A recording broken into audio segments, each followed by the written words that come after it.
Since you've seen the title of this video, you know the story I'm about to tell you is going to end really, really badly.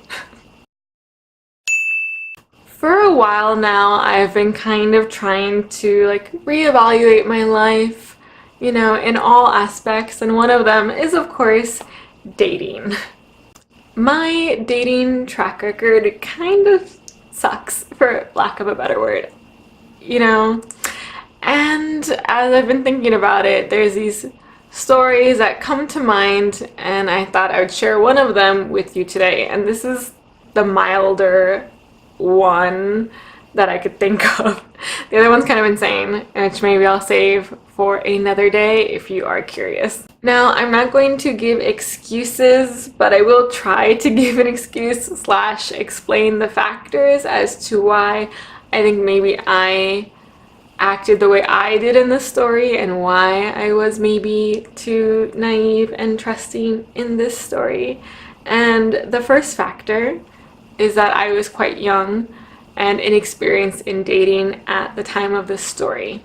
So this was a few years ago, and I had only started dating when I was 23. So when it comes to relationships, there was a lot of question marks about how I wanted to be in a relationship and what I expected from my partner and what I think is acceptable, the boundaries and stuff like that. There was a lot of things I had to figure out, and I was still figuring out, and I'm still figuring out now, but at the time I was in that journey, in the very, very beginning of that journey, if that makes sense. The other issue is that I am dating and living abroad. So when I'm back home, I have my friends, my family, and a sort of stability in the way my life is. But when you move abroad and you throw yourself into a culture that's very different from yours, a language that's very different than yours, a whole lifestyle that is not what you were a part of before, then the people you surround yourself by, your friends, surround yourself with, English. Then those people, your friends, your significant other, become very, very important to you and very, very valuable to you, and you become very quickly, a lot of varies in here, you become very quickly attached, maybe more so than you would when you're back home. Basically, I tend to trust and rely and depend on people quite quickly, which I think is an issue, honestly. And that's what happened in this case. So let's go back to the beginning of this whole relationship that I was in. I'm gonna give you a fake name because I don't want you to try and find out who this person is. His fake name will be David because that's the first thing that popped into my head. So David and I met through the world of online dating. Previous to him, I had never actually met anyone from an online dating website or app or whatever. I had met people just in person. I had talked to people online before, during college and stuff, but I never actually wanted to meet them face to face. I was too shy for that. And then I decided this time, yes, I will go out and meet this person and go on a date and just try it and see what it's like. He seemed like a really nice person, and from the first date onward, we became very, very close very, very quickly. I thought we were really compatible. I felt very secure with him and very comfortable with him, even though I'd only known him for a short time. This was around September, and even though he didn't know me that well, he even invited me to be with his family during Chuseok. So let me explain what Chuseok is right here or somewhere, wherever I decide to put it, which is a time where he was Korean, where many Korean people spend time with their families, but he was willing to invite me because he said he had lived abroad in places like Germany and Hong Kong, and maybe with his family, I don't quite remember. And so his family was very accepting of foreigners and knew what they experienced, and they would have been fine with it had I joined. And I'm like, nah, that's not a good idea, but thank you. But I thought that was very sweet of him. And it seemed like from the beginning that he wanted to be very serious, and that was something that I found very sweet and wonderful in my opinion, because it's not that often that people very firmly want to date me and that I feel the same way. But we had not actually confirmed that we were in a relationship at that point in time after a few dates. And that's when the first little road bump came. You see, in September at that time, I was planning to go back to the States for a month or so, and then I was going to go to Colombia for a month to study Spanish before coming back to Korea and attending a language school in December. So at the time, I was trying to figure out where to hold all my stuff because I had a lot of it and I was not going to have a storage place, and the place I was living in at the time was a job provided housing, so I couldn't keep stuff there. My coworker said it was cool that I could keep my stuff at his place, so that was my plan, and I told David this plan. The problem was that David did not like this at all. David's thought was that because we are girlfriend and boyfriend, that he should be the one to hold all my stuff for me, and how could I not trust him, and how could I not allow him to hold my stuff? So what does that make him? Like, why are we together if I can't even trust him? And how horrible, and he wanted to break up with me. He and I never actually discussed being in a relationship together. We were just on a few dates. I was kind of raised to believe that at some point in the relationship thing that you talk to each other and you decide that you're officially together and that you won't see other people. I think nowadays they call it defining the relationship, or that one person will ask the other person to be their girlfriend or boyfriend, and then you continue along that path. David clearly thought differently. He thought that we were already in a relationship together, and I don't exactly know at one point he thought that, which is fine because I wasn't actually seeing anybody else. But he decided this on his own, and I had no idea. So for him, it seemed like it was big lack of trust, and for me, it was just that I wanted somebody to hold my stuff. He was really upset, and then I got upset because I didn't understand what I had done wrong, and I didn't know how to make it better because I didn't really care who held my stuff. I just wanted someone. It was just clothes, like it wasn't a big deal. So I was just like eating a whole pizza by myself and just crying because I'm like, this nice guy really liked me, and now he told me I was his girlfriend, but now he's upset because I did something like that. It was like one of the most bizarre situations that I have been in. Eventually we talked it out and it was okay, and then we were officially boyfriend and girlfriend, and he was going to hold my stuff for me. On the last night before I was set to go back to America, he came over, he gave me this cute little gift of a bear in like a Korean traditional outfit. He took me to this amazing restaurant that was beautiful, and it was barbecue. It was really expensive, I think, from the way everything looked, but okay. And it was nearby a stream or river, some kind of waterway, and it was just the perfect way to say goodbye for now. We went back to my house, we hung out, and he was getting my stuff, which was just a giant bag of clothes basically, and I think some stuffed animals, something like that. At the very last second, he asked if he could play with my PlayStation 3 and take it with him and use it until I come back.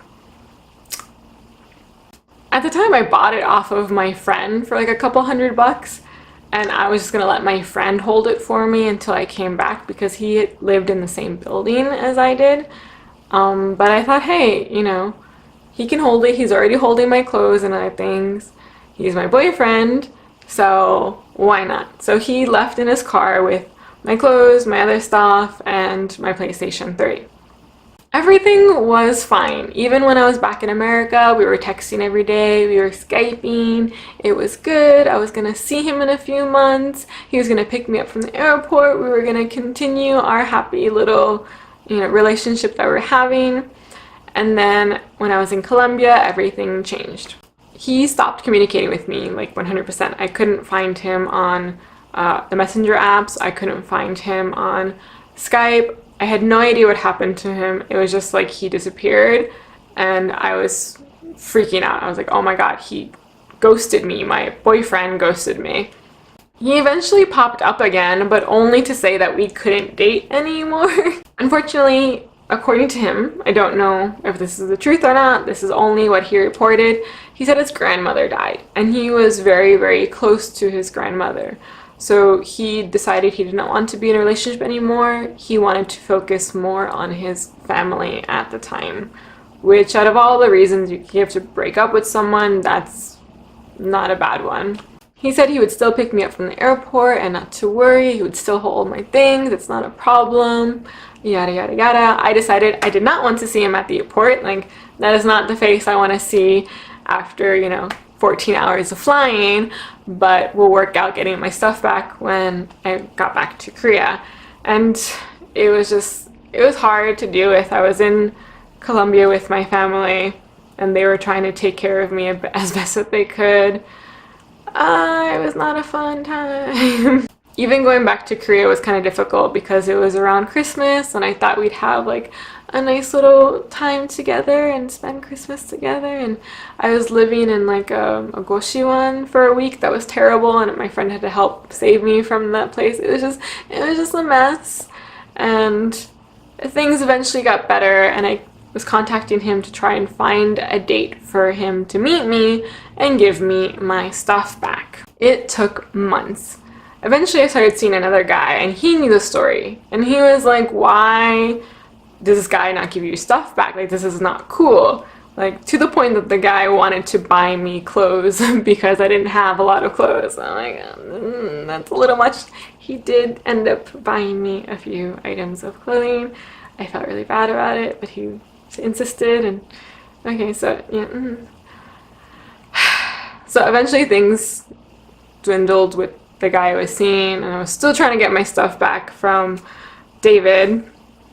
And David finally gets a delivery person to get it to me. And this person decided it was cool to not actually try to contact me, but instead leave it next to the elevator of my apartment floor. So that was messed up, and I was really pissed off because anyone could have just gone and taken all of my possessions. And I texted David this. He was like, oh my god, I'm so angry. How could this guy do this? I'm gonna yell at him, blah, blah, blah, blah, blah. Whatever, at least I have it back. And I open all the stuff, and my PlayStation 3 is not there. I asked David, where is it? He's like, oh snap, I forgot.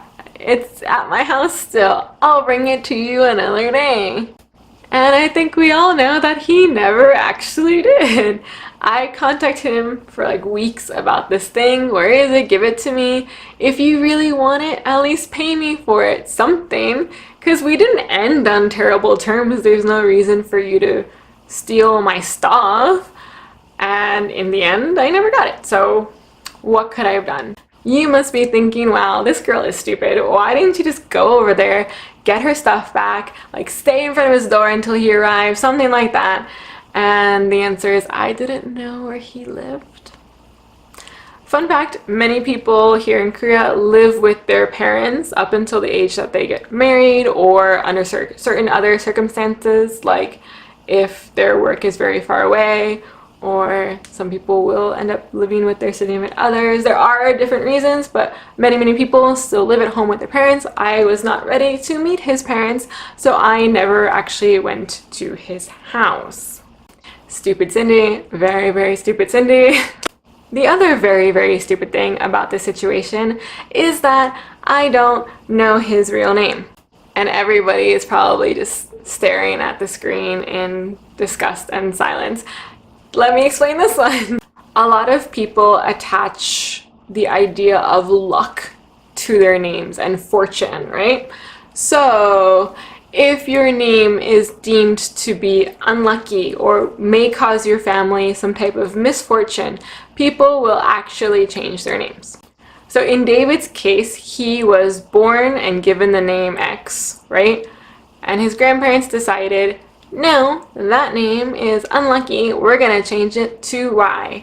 But for some reason, all his friends and family always just called him X anyways. And that's the name I knew him by. I only knew him as David. I only heard his real name once, And that was just in a random conversation of like my dad trying to pronounce his name, and he's like, oh, by the way, that's not even my real name. My name is this, but I just go by this, so don't worry. And yeah, so all I have, or had even, I don't think I have it at this point anymore, is a phone number and a cacao picture of him. That's it. Like, there's no way for me to be like, this is the guy who took my stuff, let me go out. No, it just ended up being a very expensive mistake in terms of who to trust and how much to trust them.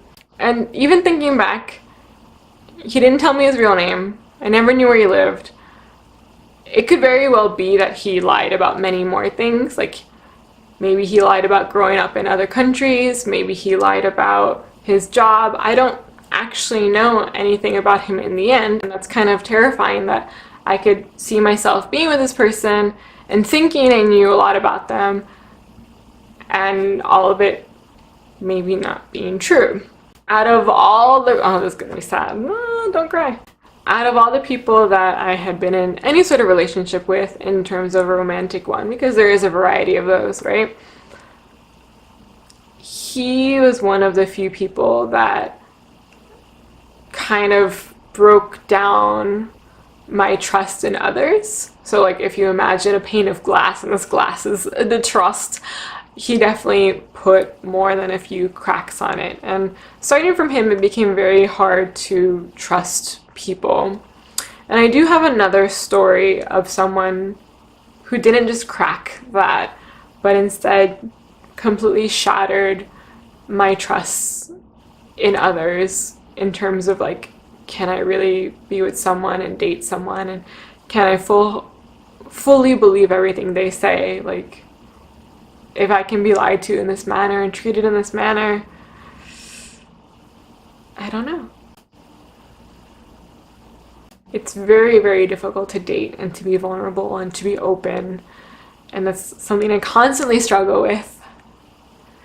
And hopefully, eventually, I meet the right person that I won't ever have to worry about that kind of stuff, where they can show me that it is worth trusting. So I hope you found this story at least a little bit entertaining. It's not informative at all. And if you did, please like, comment, and subscribe. I really hope you're having a wonderful time wherever and whenever you are. And I will catch you guys later. Bye bye.